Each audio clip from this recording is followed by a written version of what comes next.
Hello and welcome back to Forever Rugby Beyond Forever Sports for today's Rugby World Cup Pool C Permutations video. It is the final weekend of the group stages, and with it, we get final confirmation of those quarterfinals. Which 8 teams will progress, which 8 teams will we find our World Cup champions from, and where will they be, who will they play? Well, we know where they'll be, in terms of which group teams will be in which cities. But who will they be playing, for example, and what are some of the games we can look forward to? We'll find out this weekend.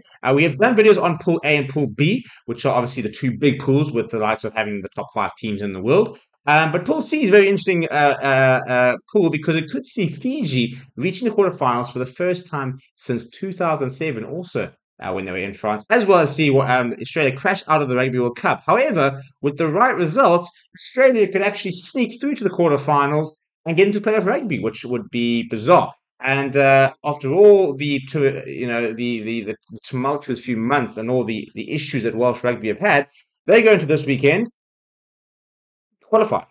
They cannot not make the quarterfinals. They're already in the quarterfinals. They need 1 point to guarantee top spot. Who would have thought? Who would have really thought that was going to be the case when you look at that all the stuff that's happened to Wales in the last sort of 6 months? So it's been a very strange group from that perspective. But let's go through it, shall we? Before we do, please do smash a like on the video. Please do subscribe to the channel as well. And give me your predictions. Will Fiji do it? Will Australia sneak in? What is going to happen? But yeah, so Georgia and Portugal cannot qualify for the quarterfinals. They therefore cannot gain automatic qualification for Rugby World Cup 2027. As a result, that means that Wales, Australia, and Fiji have all already qualified for the World Cup in 2027. Australia have already qualified anyway because they are hosting the tournament. So Wales have reached the quarterfinals, and the other place will be secured by either Australia or Fiji. This is what needs to happen for either team to go through.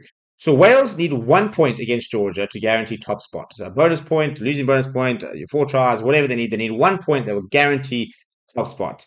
Fiji need 1 point against Portugal to confirm second place on the head-to-head rule, having already beaten Australia.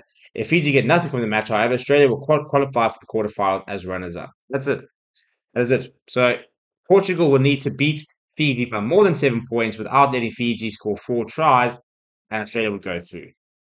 Doesn't seem very likely, I must admit. We're talking about a Portugal side that's never won in the World Cup. We're talking about a Fijian side who have looked pretty good, although against Georgia they looked a little bit poor, but did come back to win that game. If they had lost that game, it would have made things very interesting this weekend.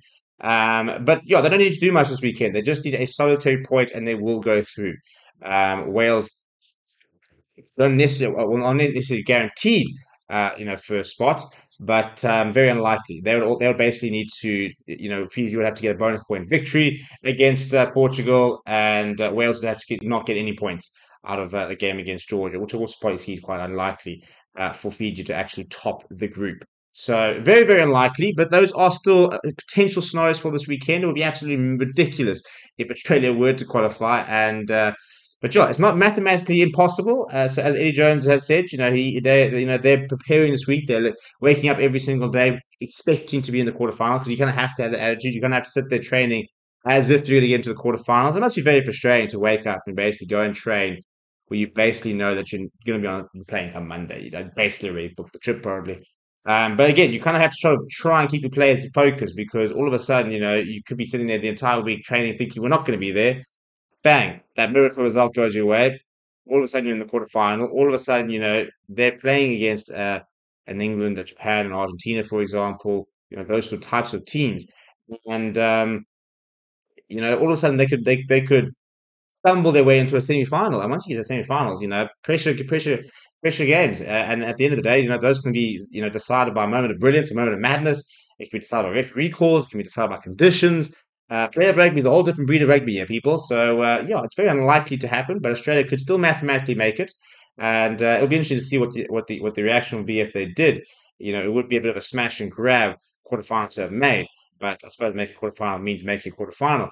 I don't know from you guys, how far can Fiji go? Can there be a surprise package in the quarterfinal? Should they get to a semi-final?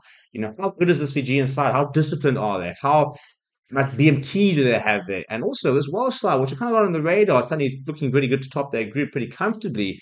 How much concern are they causing to you if you are not a Welsh fan? Let me know down in the comments below. Smash a like on the video and subscribe to the channel as well. Thank you very much for watching. My name is Steve, and I'll chat to you soon.